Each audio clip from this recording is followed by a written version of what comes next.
آج ہم اسکردو سے تقریباً 4.5 گھنٹے کی مسافت پر ایک دیوسائی مقام ہے اور جہاں پر ایک بڑی ہی خوبصورت جھیل ہے.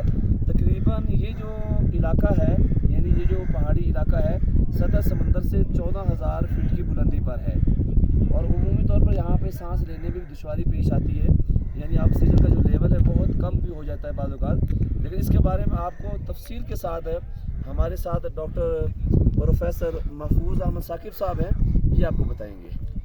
جی مفتی صاحب بہت شکریہ آپ کا. جی آپ نے بالکل درست کہا مفتی صاحب کہ جو اسکردو شہر ہے وہاں سے لے کر یہاں تک جو دیوسائی کے جو آخری جھیل ہے شوسر جھیل, یہاں تک کوئی 4-4.5 گھنٹے کی مسافت ہے اور یہ جیپ کے ذریعے جو ہے وہ طے ہوتی ہے اور راستے میں جو ہے وہ بے شمار جو ہے وہ خوبصورت مقامات نظر سے گزرے.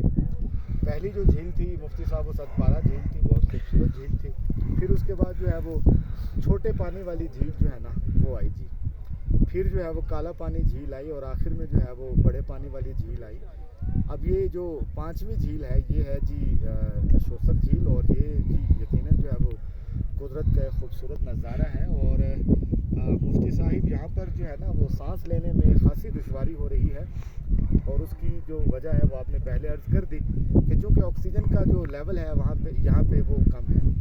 تو مفتی صاحب دیکھیں ہم پنجاب سے تعلق رکھتے ہیں اور ہمارے ہاں جو آج وہاں درجہ حرارت تھا پنجاب میں وہ 47 جو ہے 48 کے قریب تھا. اور قدرت کی مہربانی دیکھیے کہ یہاں پر جو ہے وہ 4 ڈگری سینٹی گریڈ جو ہے وہ آج کا درجہ حرارت ہے. اور اگر آپ یہ دیکھیں نا یہ ڈاکٹر صاحب آپ یہ دکھائیں ہمارے جو سیاح ہیں ان کی تعداد دکھائیں تو جی سینکڑوں کی تعداد میں بلکہ ہزاروں کی تعداد میں لوگ آئے ہوئے ہیں اور آپ کو بے شمار چیز نظر آ رہی ہیں. یہ ہماری تو یہ اس بات کی یہ جو سر ہماری پشت پر جو ہے یہ اس مقام کا سب سے بلند ایریا